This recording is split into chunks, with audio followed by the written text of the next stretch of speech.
Dieu. Alléluia. Il y a de la joie dans la présence de Dieu. C'est ça le royaume des cieux. Merci, char de feu. Soyez bénis. Continuez à travailler. Nous progressons de gloire en gloire. Amen. Voilà. Alléluia. Bonjour donc, bonjour à tous qui êtes là.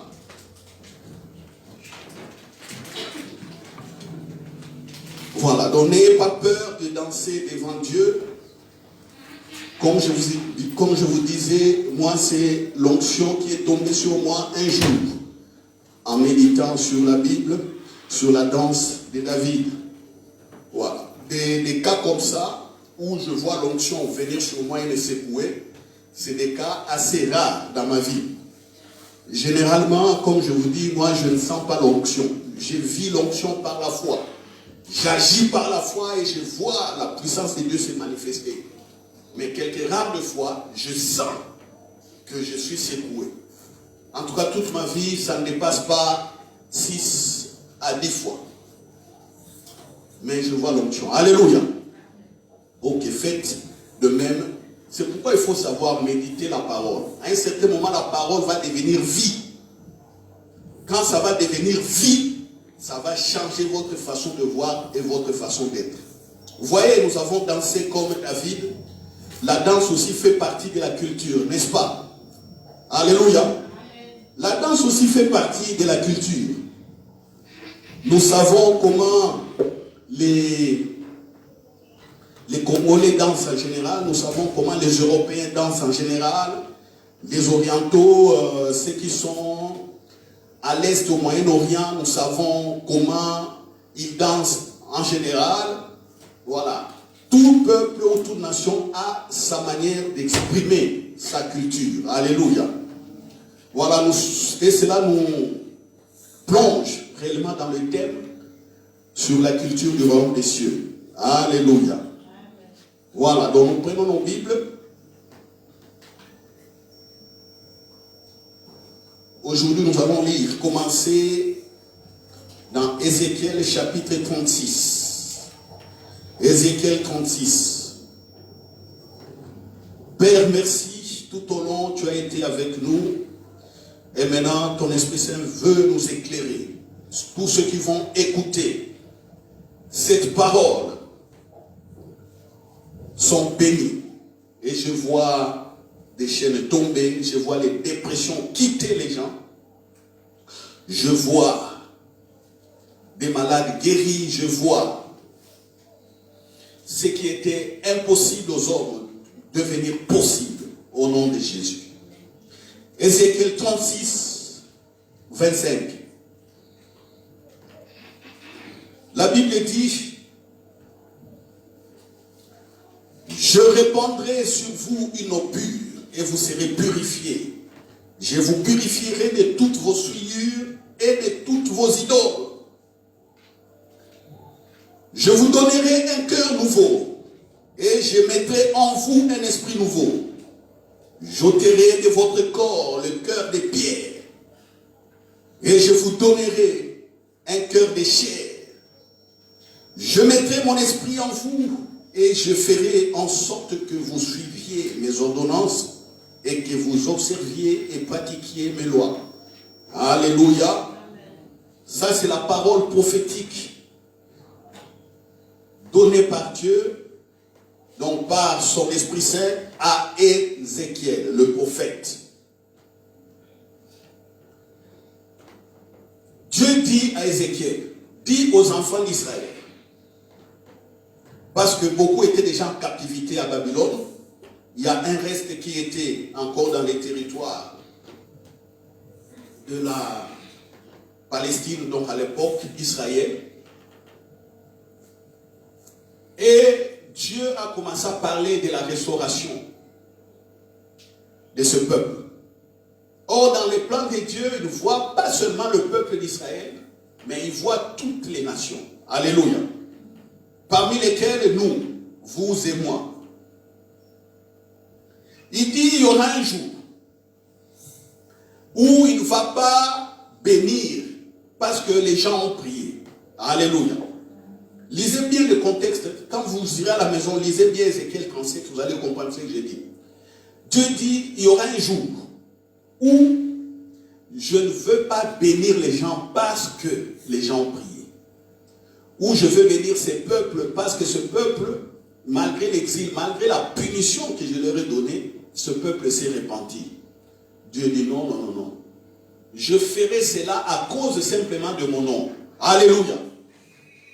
Mon peuple qui est en exil, mon peuple qui souffre, quand les autres voient leur misère, les autres m'insultent, moi Dieu. Cependant, je sais que c'est moi qui ai mis ces peuples en souffrance pour les éduquer, mais ils n'ont pas toujours compris. Alors, je ne tarderai pas, je vais les ramener dans la terre que j'avais promise à Abraham. Et quand je vais les ramener dans cette terre, ils verront la bénédiction. Alléluia. Il y aura l'abondance. Il y aura la richesse.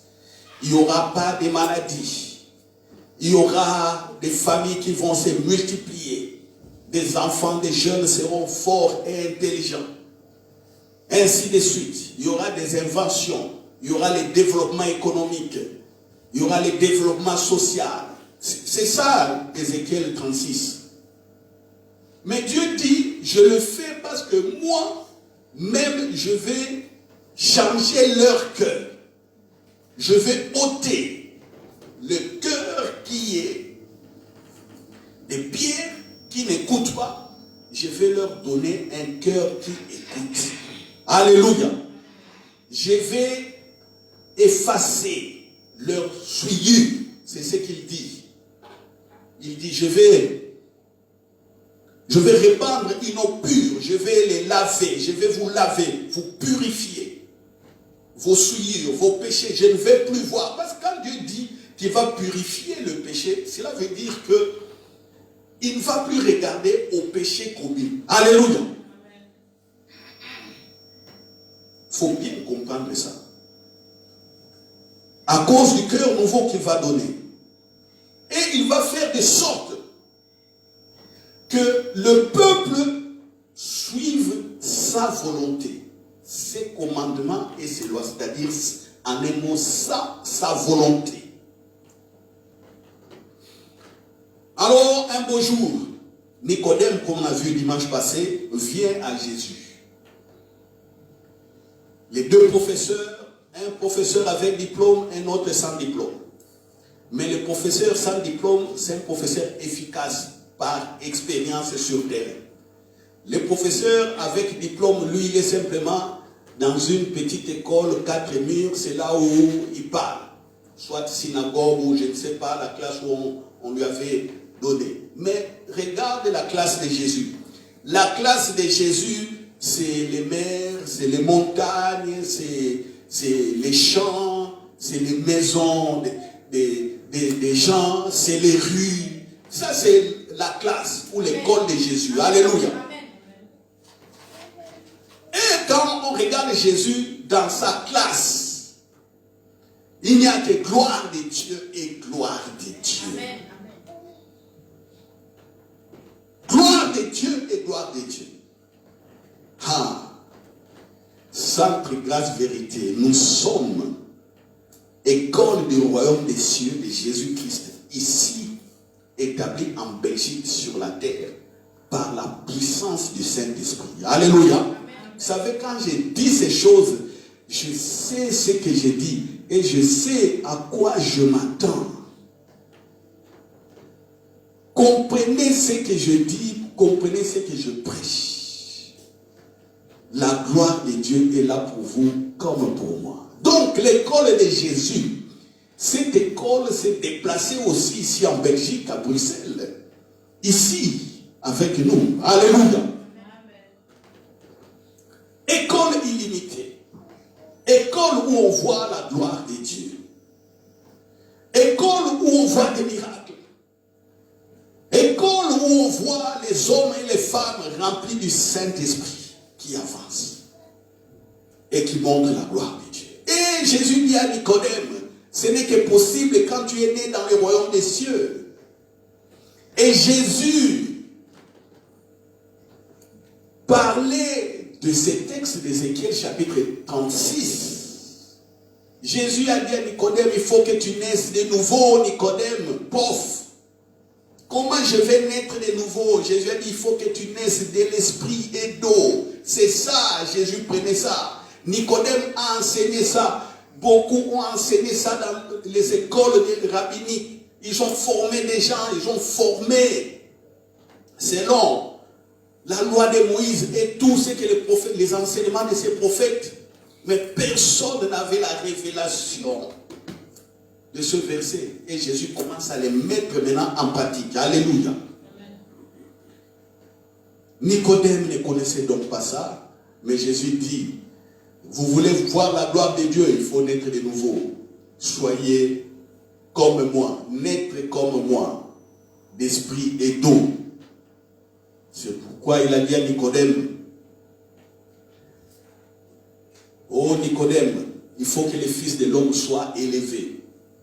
Quand on élève le Fils de l'homme, tout le monde va regarder à lui. C'est ainsi que Dieu a tant aimé le monde qu'il a envoyé son Fils. Alléluia. Là, je suis dans Jean chapitre 3, la suite des discussions de Jésus et Nicodème. Il a envoyé son Fils afin que quiconque croit en lui ne périsse point, mais ait la vie éternelle. Vois la gloire, règne, vois le royaume de Dieu. C'est ça. Nicodème a compris beaucoup de choses dans son dialogue avec Jésus. C'est pourquoi il a suivi Jésus jusqu'à la mort. Et je disais que il faut maintenant vivre la culture du royaume des cieux. La culture. Alléluia.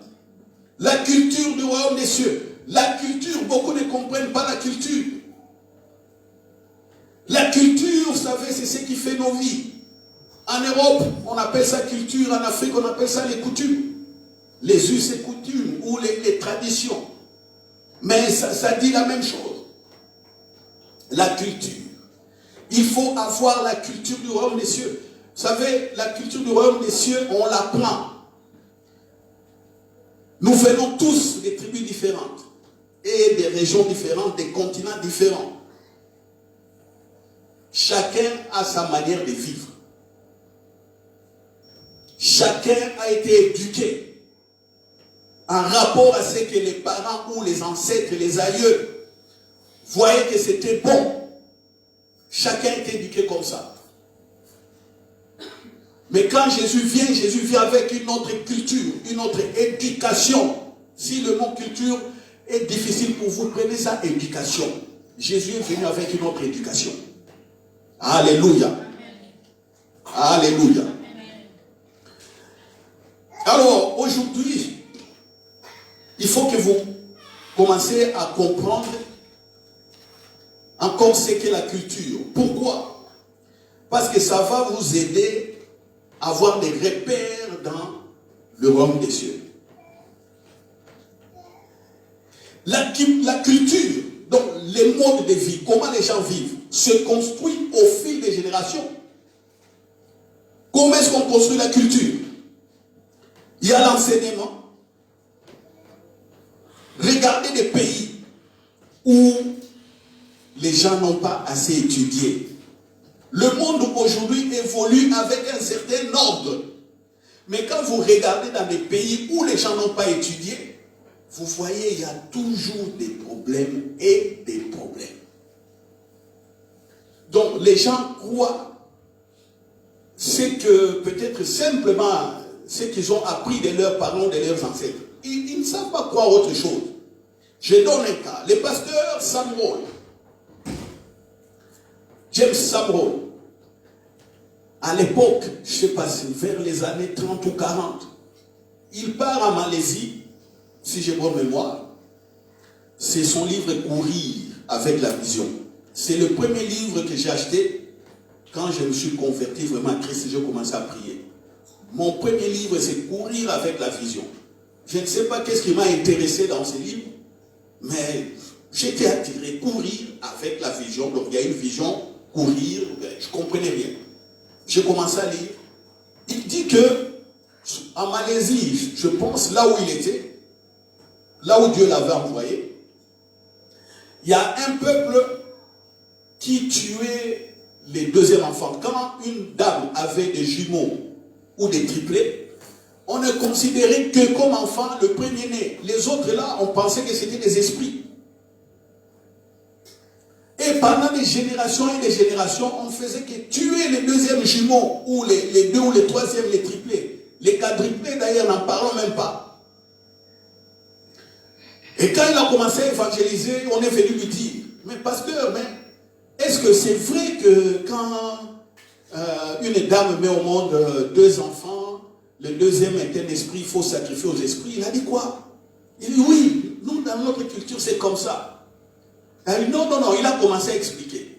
Et puis, quelques temps après, une dame était enceinte, elle a accouché des jumeaux, et la tribu s'était maintenant organisée. Ils ont commencé à faire des cérémonies pour sacrifier le deuxième jumeau. Vous vous rendez compte? Ils n'ont jamais étudié la fécondation, par exemple. Ils ne connaissent pas la fécondation. Ils ne connaissent pas des vrais jumeaux, des faux jumeaux, ils ne connaissent pas ça. Et pour eux, une femme doit avoir un seul enfant. Bon, je ne sais pas comment est-ce qu'ils ne voyaient même pas que non, les chèvres pouvaient avoir plusieurs petits. Les chèvres ou les chiens. Je ne comprenais pas. Pour que quand une femme a des jumeaux qui disent, ah non, c'est vraiment comme, entre guillemets, comme soit une chèvre. Ils pouvaient faire ce parallélisme. Mais eux, ignorant de tout ça, on a couru vers le pasteur Samour. Et il est venu en pleine cérémonie, on voulait tuer le deuxième bébé. Il a dit non. On a commencé à l'empêcher. Il a fait un effort pour empêcher cela. Il a commencé à expliquer, c'est comme ça qu'il a sauvé le deuxième bébé. Vous voyez, l'enseignement des ancêtres, la culture de ces peuples-là, une mauvaise culture qui tue des jumeaux. Ils ne savaient pas. Mais maintenant, ils ne tuent plus des jumeaux parce qu'ils ont eu la connaissance. Vous voyez, l'enseignement forge la manière de voir, la manière de s'organiser. Savoir gérer, savoir investir. Tout ça, on apprend ça à l'école. Alléluia. Alléluia. Un peuple qui n'a pas étudié, si tu lui dis A, c'est A. C'est comme ça que les dictateurs en Afrique étaient très puissants. Ils avaient la radio, ils avaient la télé. C'est aussi la même chose en Amérique latine. Comme à l'époque, à l'ancienne époque, vers les Chine, les Corées du Nord, tout ça, tous ces pays où nous connaissions, où nous des dictatures. Il n'y avait pas de télé, il n'y avait rien, il n'y avait que la radio. Dès que des dictateurs arrivaient au pouvoir, ils confisquaient la première chose, la radio et la télé. Pourquoi quand il y a coup d'État dans des pays, pourquoi on court dans des radios, dans des chaînes de télévision? Pourquoi on les confisque? Pourquoi? Parce qu'on veut maintenant donner une direction à un peuple. Quand ils diront oui, c'est comme ça, tout le monde écoute. Ils vont commencer à faire des publicités. Ils vont commencer à faire des messages qui vont commencer à passer comme de, je sais pas, en bobine. Et tout le monde, en regardant, ça rentre. Je vous ai parlé, par exemple, du port, des cravates et des pantalons pour les Congolais, les Congolaises. Interdit, tu ne portes pas les cravates. Et les gens ont fait peur. Simplement, qu'on te voit avec une cravate à l'époque, au Zaïre, Congo, République démocratique du Congo, c'était devenu une affaire terrible. Tu pouvais faire la prison et mourir. J'ai dit bien faire la prison et mourir. On pouvait te tuer parce que tu as porté une cravate. À la longueur des journées, on balance des messages du président, du dictateur. On voit les gens danser sur lui, danser jour et nuit. Alors, nous, aussi en ces moments-là, qu'est-ce qu'on commence à chanter des chansons populaires ou comment on dit ça, des chansons, je ne sais pas, révolutionnaires. Donc, la culture change. Et quand la crise vient, l'école est détruite, on voit que le peuple se perd. C'est comme si l'âme, le peuple n'a plus l'âme. Or, l'Europe ici et l'Amérique a été construite par la civilisation judéo-chrétienne. Ce sont des valeurs des Juifs et des valeurs des chrétiens qui ont construit l'Europe. Alléluia. Donc, par l'enseignement, on transmet la culture. Par l'école, on transmet la culture. Par les médias, télé, radio, internet, on transmet la culture.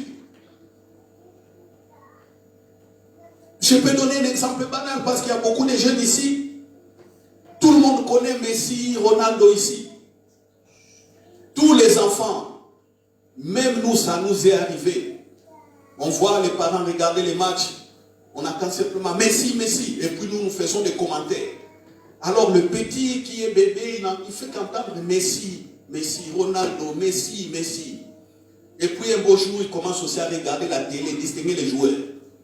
Même si c'est une autre équipe qui vient jouer, le petit va dire, papa, c'est Messi, c'est Messi. C'est Ronaldo, c'est Ronaldo. Il ne sait pas, même si tu lui expliques, non, ici c'est pas Messi, c'est une autre équipe. Il part, il va revenir. Il voit des gens charger les maillots. Ah, c'est Messi, lui c'est Messi. Vous voyez? Donc, à partir de la télé, le nom de Messi est rentré dans l'enfant. Et puis l'enfant commence à être fanatique aussi de Barcelone ou de Real de Madrid. Alléluia. C'est la culture, la répétition. On répète toujours la même chose. La même chose, jour et nuit, la même chose. Ça rentre, ça commence à forger la personne. Donc, les portes pour construire la culture, c'est les yeux, c'est les oreilles. On vous fait montrer des choses, on vous fait écouter des choses. Vous voyez, vous écoutez, vous voyez, vous écoutez, vous dormez avec, vous vous réveillez avec, partout, ce n'est que ça. Regardez la publicité aujourd'hui, les cinémas, les films, ainsi de suite.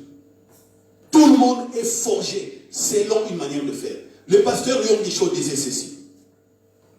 Yong Gisho a dit que les femmes coréennes sont abîmées. Et tout le monde rigolait. Yong Gisho, je ne sais pas, il a aujourd'hui, je ne sais pas, 90 ans. Il dit, à l'époque, en Corée du Nord, les femmes étaient bien. Il dit ça pour s'amuser. Hein. Pas pour amuser, mais pour détendre un peu l'atmosphère quand il prêche. Mais il dit une réalité, il dit, les femmes, c'était bien, elles s'occupaient bien des maris. Mais depuis que le cinéma américain est rentré en Corée du Sud, toutes les filles et les femmes de Corée du Sud ont changé. Elles commencent à se comporter comme des actrices de cinéma. Donc la culture qu'elles avaient a changé à cause du cinéma. Alléluia. Alors la culture du royaume des cieux, comment est-ce que nous l'aurons? La culture du royaume des cieux commence pour nous à venir à l'église. Alléluia. Parce que là, on prêche. On prêche le bon message de Jésus-Christ. Ça commence par là. Dès le bas âge, il faut écouter. On écoute, on écoute, on écoute. On rentre à la maison, la même chose. Des bonnes valeurs. Écoutez des bonnes valeurs. Écoutez les œuvres de Jésus. Discutez, échangez avec les enfants. Ouvrez la Bible, partagez, discutez, c'est ça. Ça commence là. Nous allons voir, c'est biblique. Écoutez ce que Dieu dit dans Deutéronome chapitre 6. Deutéronome chapitre 6. Deutéronome 6.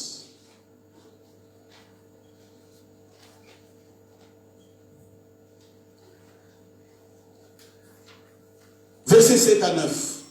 Ce que Dieu dit à Moïse de faire aux enfants d'Israël. Alléluia. Deutéronome 6, 7. Dieu dit à Moïse, à propos des commandements et des lois. Je commence plutôt par 5 pour mieux encore enfoncer dans nos cœurs. 5. Tu aimeras l'Éternel ton Dieu de tout ton cœur, de toute ton âme et de toute ta force.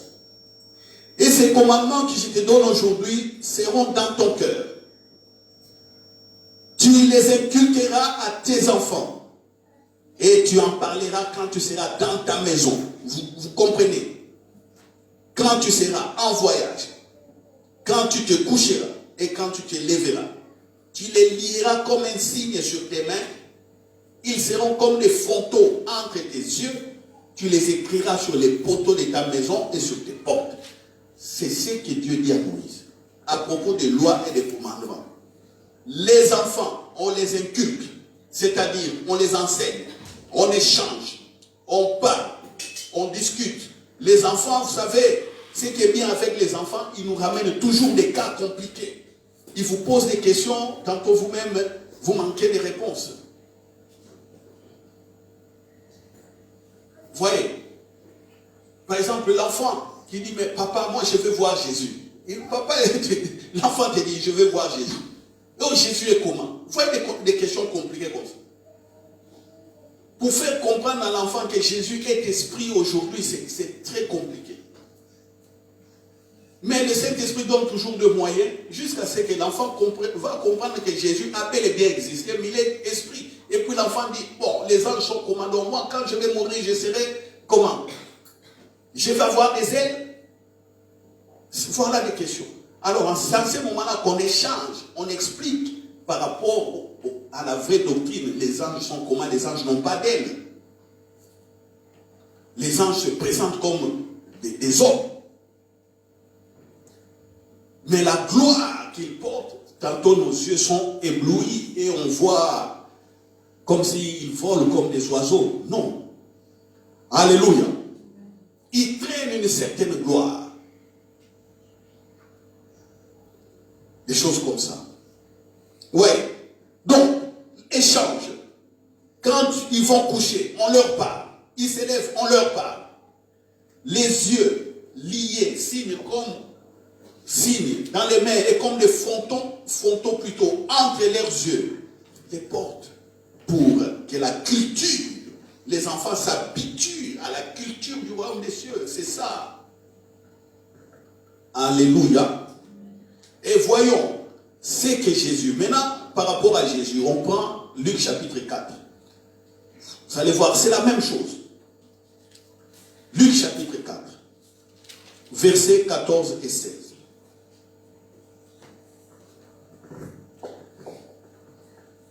Luc chapitre 4, 14. Jésus, revêtu de la puissance de l'Esprit, retourna en Galilée et sa renommée s'est répandue dans tout le pays d'alentour. Il enseignait dans les synagogues et il était glorifié par tous. Donc avec l'onction, maintenant la puissance du Saint-Esprit, il rentre dans son village, dans son territoire d'origine. 16. Il se rendit à Nazareth, où il avait été élevé. Il est né à Bethléem, mais il a grandi à Nazareth. Et selon sa coutume, sa culture ou ses traditions, il entra dans la synagogue le jour du sabbat. Il s'éleva pour faire la lecture et on lui remit les livres du prophète Ésaïe. L'ayant déroulé, il trouva l'endroit où il est écrit « L'Esprit du Seigneur est sur moi, parce qu'il m'a envoyé pour annoncer une bonne nouvelle aux pauvres. Il m'a envoyé pour guérir ceux qui ont le cœur brisé, pour proclamer aux captifs la délivrance et aux aveugles le recouvrement de la vue, pour envoyer libre les opprimés, pour publier une année de grâce du Seigneur. » Alléluia. Amen. Jésus, pour commencer à enseigner dans son village, il a utilisé simplement sa culture. On le connaît au village, on connaît qu'il lisait aussi la Torah dans la synagogue. C'est pourquoi personne ne l'a empêché pour lire ça dans la culture. C'est comme ça. Tous les enfants, les garçons lisent la Torah à la synagogue. Il commence par là et il ouvre. Il commence à installer une autre culture qu'on appelle le royaume des cieux sur la terre. Alléluia. Alors, quelle est l'erreur que beaucoup de chrétiens font aujourd'hui?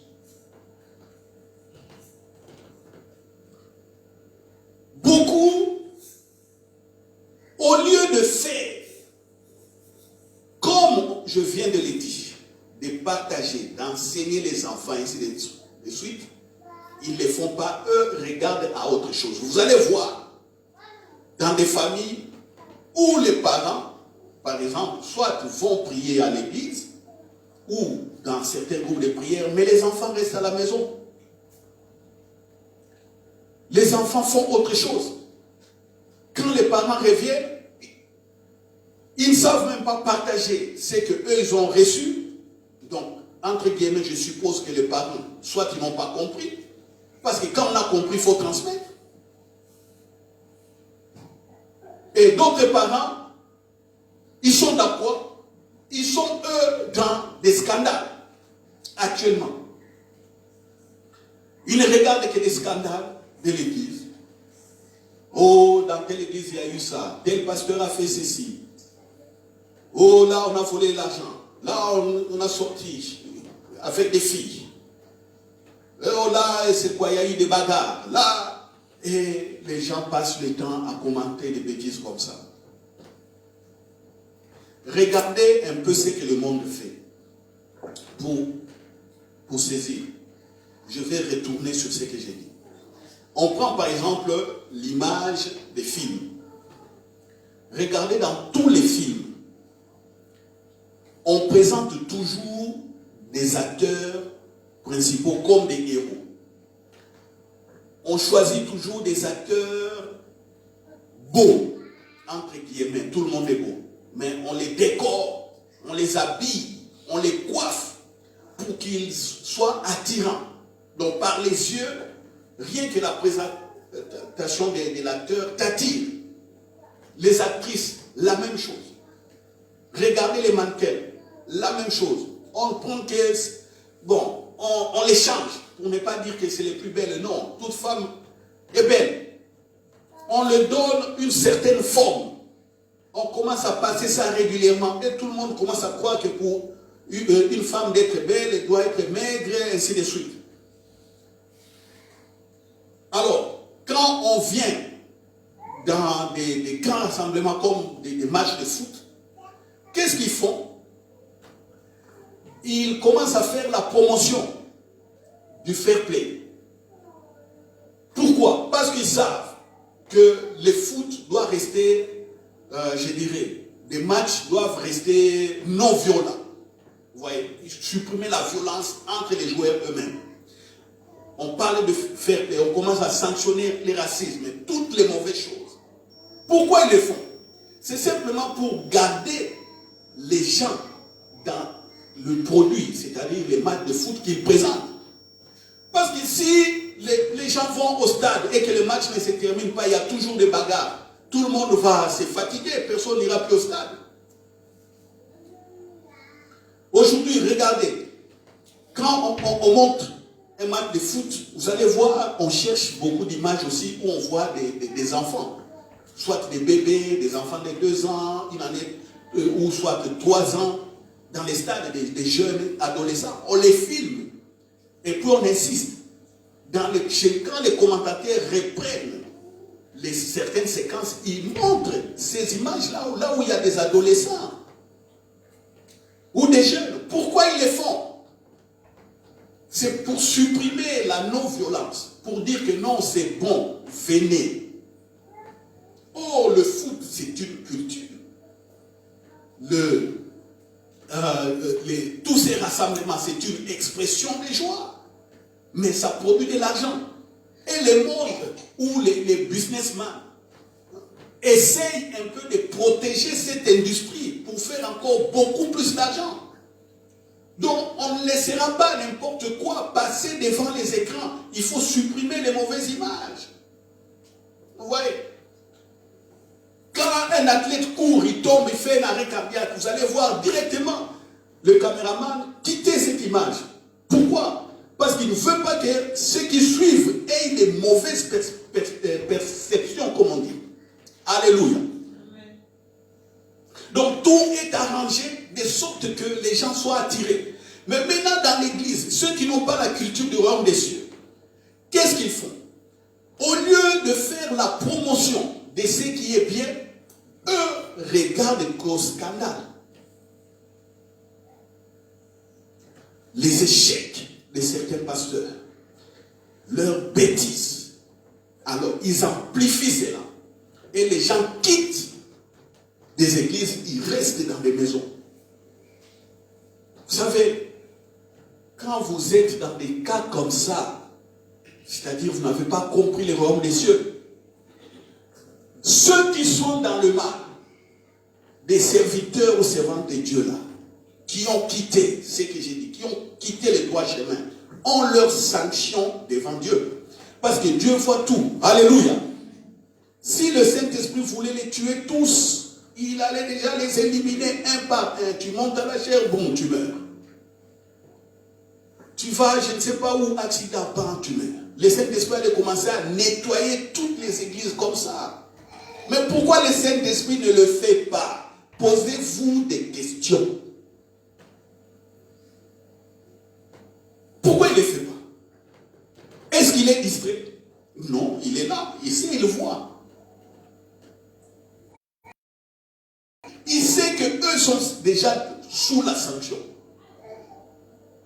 À moins qu'ils ne se répandent. Mais les autres, ayez le discernement parce que vous avez le même Saint-Esprit que ceux qui fautent.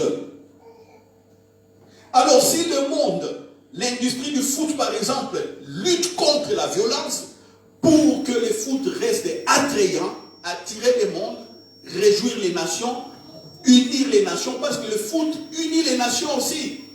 Le foot combat le racisme. Dans une équipe, vous allez voir des joueurs qui viennent de partout. Vous voyez? Si le foot préserve l'industrie comme ça, dans la culture du royaume des cieux, il faut savoir préserver des bonnes valeurs et les diffuser. Alléluia. C'est ça. C'est de cette manière qu'on peut voir la gloire de Dieu. Donc je dors, je me réveille, je me promène, je pars travailler, je suis avec mes enfants, je suis avec mes amis. C'est la parole, l'Esprit de Dieu toujours en moi et sa parole qui doit être dans mes pensées. Alléluia. Quand je serai au travail, je dois travailler correctement parce que j'ai un contrat que je dois respecter. C'est la nature toujours d'amour, la nature de savoir-faire qui doit prévaloir. Je ne peux pas voler par exemple au travail, des choses comme ça. Alléluia. Parce que votre soubassement, le fondement c'est quoi? C'est les valeurs du royaume des cieux. Je parle avec quelqu'un au téléphone. Même si on évoque des sujets d'actualité. Mais il faut toujours avoir la pensée de Jésus-Christ. Toujours. Peut-être la personne est découragée. En ce moment-là, tu lui donnes des paroles d'encouragement. La personne est dans un besoin. Tu pries pour lui. La personne cherche une information. Tu l'as, tu communiques l'information. Ainsi de suite. Alléluia. Vous voyez? C'est ça la culture du royaume des cieux. Tu dors avec les cantiques et les louanges. Tu te réveilles, tu réveilles avec des cantiques et des bonnes louanges. Et quand tu as cette manière de vivre, vous savez, prier pour des gens, vous n'allez pas attendre que, oh non, il faut aller d'abord jeûner, aller d'abord faire ceci, cela, rester une semaine en prière et sortir. Non. Les gens ont besoin de guérison aujourd'hui, de manière immédiate. Est-ce qu'il faut aller toujours, aller jeûner et prier pour venir prier pour les malades? Non. Dans la culture, on est dans l'action. Amen. Parce qu'on vit déjà les affaires de Dieu. On les vit. Regarde, écoutez ce que Jésus dit au temple. Jésus dit ceci à 12 ans. Marie et Jean, Marie et Joseph plutôt, vont à Jérusalem pour la Pâque. Au retour, ils ont oublié Jésus à Jérusalem. Jésus est resté parmi les docteurs. 3 jours après, on retrouve Jésus. Marie qui s'inquiétait dit, mais mon père et moi, nous nous inquiétions que tu sois oublié comme ça. Mais qu'est-ce qui se passe, Jésus? Jésus leur dit, non, laissez-moi, je m'occupe des affaires de mon père. Alléluia. Amen. À 12 ans, il dit qu'il s'occupe des affaires de Dieu. 12 ans. On voit qu'il a grandi dans cette culture, la présence de Dieu, la conscience de la présence de Dieu à tout le monde.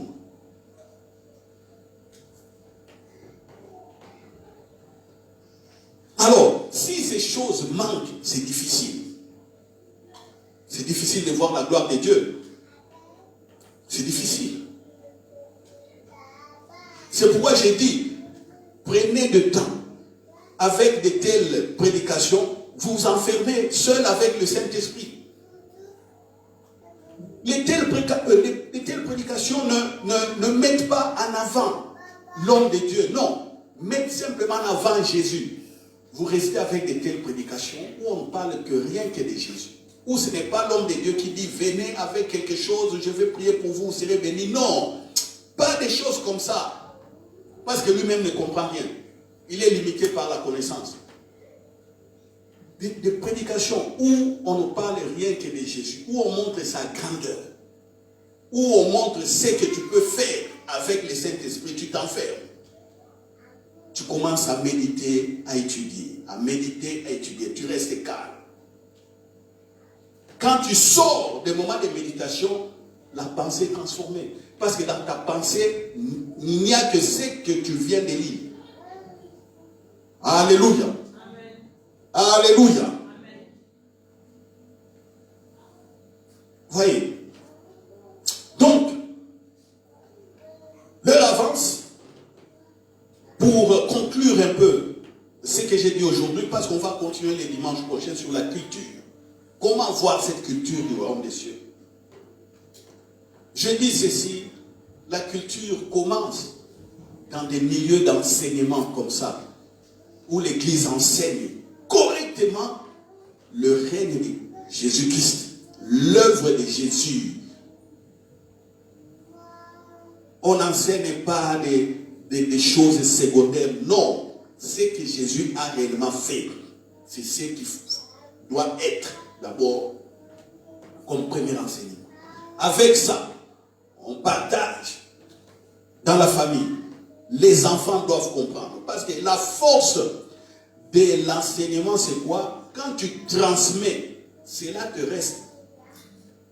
Tu as reçu et puis tu transmets aux enfants. Parce que quand tu transmets, les enfants vont poser des questions. Ça va te pousser à chercher. Tu transmets aux enfants. Tu veilles à ce que les enfants grandissent, malgré qu'ils ont leur PS4, leur PlayStation, des choses comme ça, malgré qu'ils ont tout ça. Il faut veiller à ce que tu leur dis, ce que tu leur donnes demeure et qu'ils grandissent. Écoutez quand ils viennent de l'école, ce qu'ils ont échangé comme discussion avec leurs amis. Moi, tantôt, les enfants m'amènent des questions que leurs amis leur ont posées. Et je commence à expliquer. Et ils savent, ils grandissent dans ça. Alléluia. Habituez à ce que vos yeux ne voient que les choses bien de Dieu et que les oreilles n'entendent que les bonnes choses. Les deux grandes portes pour édifier, pour construire votre culture du royaume des cieux, c'est que vous voyez et c'est que vous entendez. Faites attention à ça. Attention aux scandales. Les échecs des autres églises, ce n'est pas votre affaire. C'est un repère simplement pour que vous marchiez bien. Regardez bien. Regardez ceux qui réussissent, les hommes et les femmes de Dieu qui réussissent. Regardez à eux. Alléluia. Moi, j'ai des livres, des vieux pasteurs américains, des gens comme des E.W. Kenyon, des pasteurs qui ont été écrits, ont fait des grands chauffeurs les années 1900. C'est des choses comme ça que moi je lis. Et je lis ceux qui réussissent aujourd'hui. Je ne passe pas mon temps à aller écouter un homme de Dieu là qui s'est perdu déjà, et puis il est là dans des vidéos, parler n'importe quoi, et ainsi de suite. Et puis je vois les gens m'envoyer des trucs comme ça. Il y a certains que j'ai bloqués. J'ai bloqué encore un ce matin. Avant de venir à l'église, j'ai dit, je bloque celui-là sur WhatsApp. Je m'envoie que n'importe quoi ça. C'est quoi ça? Je l'ai bloqué. Alléluia. Ah oui. Il est là. Il raconte n'importe quoi. Il vient de faire des scandales et puis il vient là. Tout le monde le suit. Il commente. Non. Non. Il n'apprend rien aux gens. Rien du royaume des cieux. Mais on l'écoute. Vous prêchez le royaume des cieux, vous voyez quelques-uns. Lui qui n'a rien, qui ne transmet rien, il ne fait. Vous regardez, 100 000 vues. C'est quoi? Des bêtises. Qu'est-ce qu'il a pris aux gens? Rien. J'ai dit malheur à ceux qui les suivaient, malheur à eux. Ils sont perdus. Les gens, ils tordent la pensée de beaucoup de chrétiens. Ils sont partout, dans toutes les nations. Il y en a au Cameroun, Côte d'Ivoire, Amérique latine, je ne sais pas, aux États-Unis. Il y en a des gens comme ça. Il y en a des gourous, je ne sais pas comment les appeler. Ouais. Faites attention. Cherchez des bons pasteurs. Cherchez. Des bons pasteurs. Ils ont prêché, regardez ce qu'ils ont écrit. Regardez ce qu'ils ont dit. Regardez, fouillez. Quand c'est bon, vous prenez. Mais moi, je ne vous cache pas. Il y a 2 semaines, par rapport à ce que j'avais prêché, il y a un pasteur que j'aime qui a prêché les choses qui n'allaient pas dans le sens que moi j'avais abordé. Mon épouse est venue là, elle dit, mais regarde un peu. Mais il ne dit pas ce que toi tu as dit. J'ai dit non. Il dit oui, je sais, mais c'est pas exactement ça. Il doit bien regarder. Parce que je suis ferme à ce que j'ai compris quand la Bible est claire. Alléluia. Un aîné peut se tromper. Je ne dis pas qu'il est mauvais, non.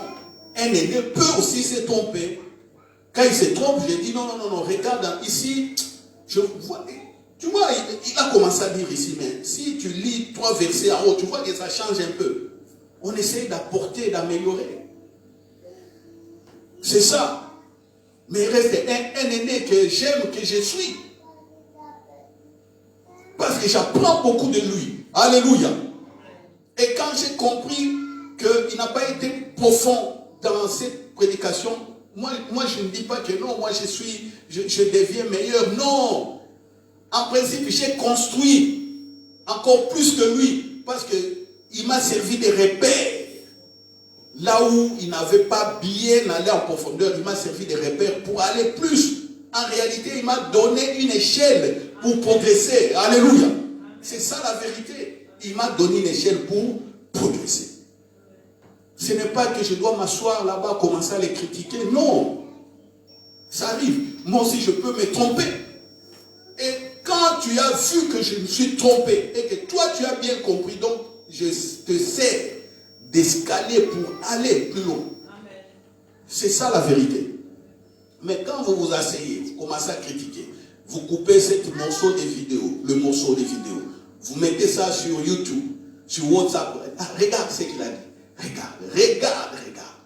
Mais non, mettez tout le message pour que les gens aient le discernement. Pourquoi vous coupez, vous mettez simplement 30 secondes?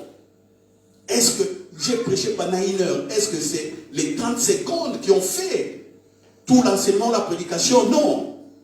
Alors c'est ce que font beaucoup de gens pour détourner les enfants et les filles et les fils de Dieu. Ils prennent des mauvaises choses, des séquences comme ça, ils commencent à mettre sur YouTube et tout le monde est dans ça. À ce moment-là, vous regardez, vous écoutez, vous accumulez des poisons. Ça vient bloquer votre foi. Parce que le Saint-Esprit a attristé. Vous serez en face des 2 vérités. Vous n'allez plus connaître quelle est la vérité. Et voilà, comment agir? Vous êtes perdu. Oh Seigneur, que cela ne soit pas votre cas. Je pouvais continuer parce que je sens la puissance et la présence de Dieu de manière forte.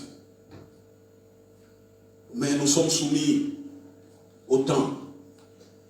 Je vais prier de manière générale pour l'Église, faire des proclamations. Vous avez saisi l'idée du message d'aujourd'hui. Je vais faire des proclamations pour l'Église et pour ceux qui sont sur les réseaux sociaux. Alléluia. Est-ce qu'on peut s'élever, s'il vous plaît? Nous allons clôturer par des proclamations. Alléluia. Alléluia. Ouvrez vos cœurs, vous qui êtes sur Internet et sur les réseaux sociaux. Vous dites Amen. Le royaume des cieux est là. Dites Amen. Amen. Par l'œuvre de Jésus-Christ, dites Amen. Amen. Manifesté par le Saint-Esprit, dites Amen. Amen. Le Saint-Esprit vous accompagne, dites Amen. Tous les jours. Amen.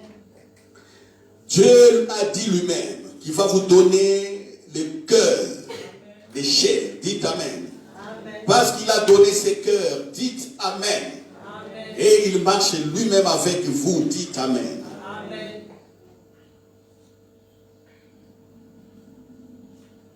Vous êtes des acteurs dans les règnes de Dieu, dites Amen. Amen. Comme Jésus a dit, mon Père agit jusqu'aujourd'hui, moi aussi j'agis, dites Amen. Amen. Vos péchés ont été pardonnés, Amen. Amen. Vos péchés ont été effacés, Amen. Amen. Que personne ne regarde à son péché effacé, dites Amen. Amen.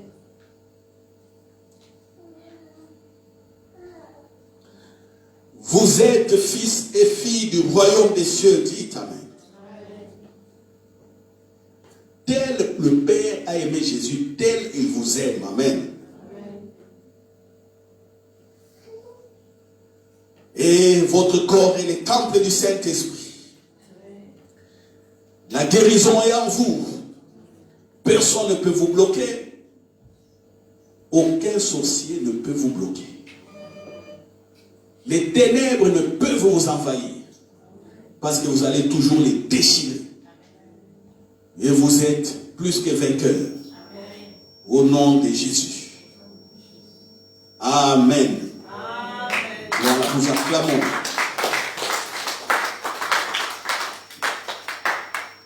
On peut arrêter la retransmission. Ce que je vais dire aussi, quand nous allons prendre la Sainte Seine, c'est le